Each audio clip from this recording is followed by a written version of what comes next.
We welcome you into a special edition to a fantastic interview here with Lyle Henderson of the West Side football program, the West Side community in general. Coach, thank you so much for doing this special interview with us today. How are you doing? Fine, thank you, and I welcome you here. Appreciate this opportunity. Coach has allowed me to be a special guest in his home to touch up on some of the great memories that he's had here at West Side. And although we have a very little amount of time, there is a lot of memories here at West Side, Coach. Is there not? Yes, there are a lot.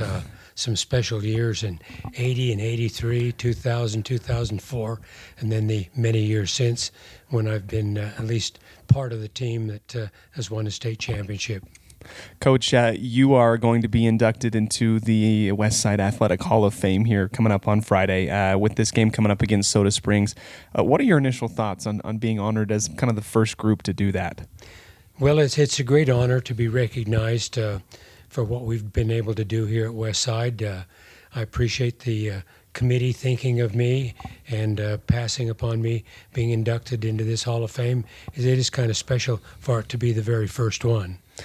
Coach, we've mentioned and we talked about, if I'm not mistaken, you have spent a lot of time here in the community up in Clifton, and you graduated from West Side in 1955, correct? Yes, that is correct. Wow. Can you tell me how different the things have been since you graduated to now? Well, of course, they're very different. We have a lot more buildings on the campus, for one thing.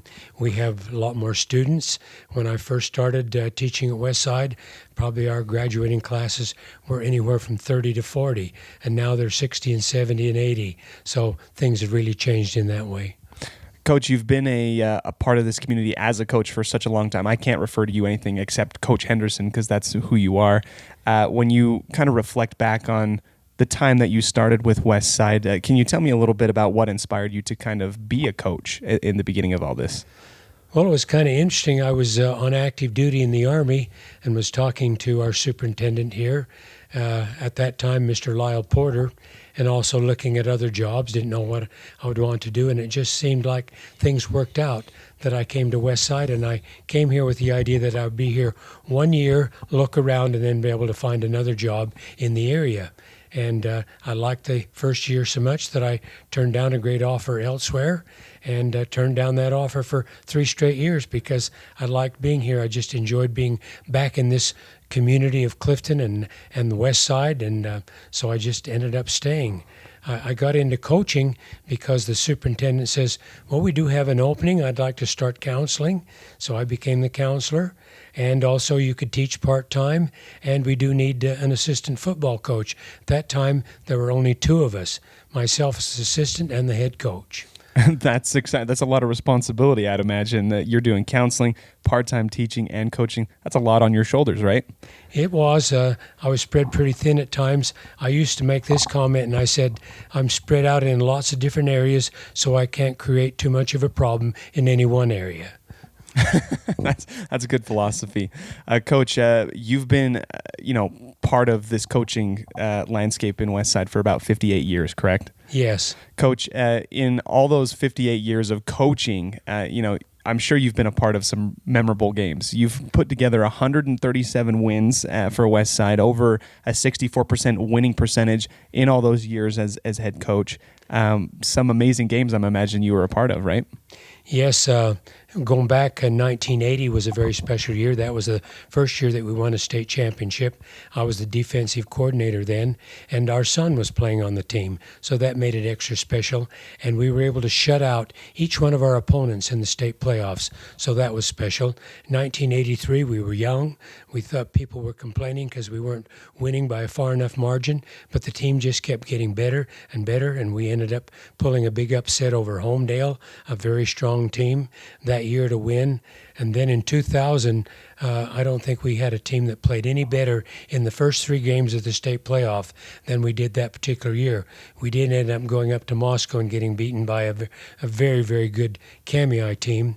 And then 204 was really, really special, especially the last 2 wins. In the semifinals, we beat a team that was the defending state champions, and they hadn't been beaten. They'd beaten us 14-7 earlier in the year, and then we were able to come behind and with 36 seconds score the winning touchdown and then hold them off for their last desperate drive. So that was special. Then the state championship game, we got behind and we're trading New Plymouth.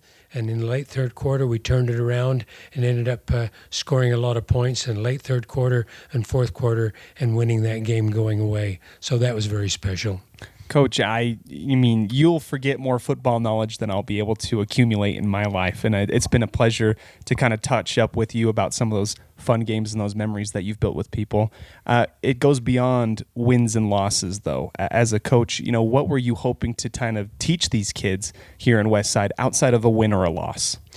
Well, I also wanted to teach them good sportsmanship, hard work, accountability for what they do, as an example. And I also stressed to them, I didn't like them to get in what I call jousts with opposing players. I always stressed, and I says, just play with your arms and your legs. Keep your mouths shut. Don't get in. I know they like to do a lot of trash talking nowadays. I didn't like them to do that. I didn't like them to show off after they scored a touchdown or made a sack or whatever. I said, just act like you've done it before and go back and play the game. I know nowadays the kids have a very poor model with the NFL and the NBA and those people. Those guys, if they make one play, it's like they've never played one before. Made a play before, and they just show off tremendously and hot dog it, as I call it. Well, that has been a difference, I guess, in how football's been played for you since you started to now. Maybe you mentioned to me when we were talking earlier in the fall how groundbreaking it was to split a back out when you first started. Can you talk to me about the differences of football then to the differences now? Oh, yes. When I first started in 1965, you played two tight ends, and you sometimes had three backs, an old T formation type thing, but always at least two backs and maybe a tight flanker. And then one of the years, I think it was about 67 or 68, we started splitting one of the ends. And we even had a play called Banana Split, where they threw to that split end. And that was really revolutionary to have one guy way out wide. And, of course, nowadays some teams go into what we call five wide, and the back's back there by him, the quarterback's back there by himself in shotgun. It's kind of amazing how sports evolves and how time has evolved. Coach, you've been able to help a lot of players and people here in the community. What has the West Side community done to support you, and how have you felt it before? Well, I've always felt like I had good support from the community, and that was the reason I was able to stay for a while. I can remember some people commenting when my wife and I were on our mission about the fact that I've been able to stay as the head coach for 23 years and wasn't run out like often head coaches are in football, that somehow I was able to weather the storms of some rough seasons and so on, and the people still allowed me to keep coaching without wanting me fired. Coach, again, a lot of time spent with a lot of people in the community. Ultimately, what do you hope that your players that have been underneath you, the parents that you've been a part of and have been with, what do you hope to leave for them? What do you hope they remember? Well, I hope that they remember that the kids worked hard and that they had good principles and character when they played, and that when they left football, went on into their life, they continued to do that and made good, sound, wise decisions in their lives, and we became what they would call exemplary citizens and people in the community. Coach, we thank you for your time. Congratulations on the induction to the West Side Athletic Hall of Fame, and we hope to keep you around for a lot more sporting events coming up. Well, thank you for being here, Cody, and for honoring me by allowing me to do this interview. And I hope I can stay around a few years, too, being the age that I am. This is Coach Lyle Henderson being inducted to the West Side Athletic Hall of Fame. We thank him for his time and all that he has done for the many years here at West Side. We'll let you, the viewer, get back to more action here on the My Local Radio Sports Network.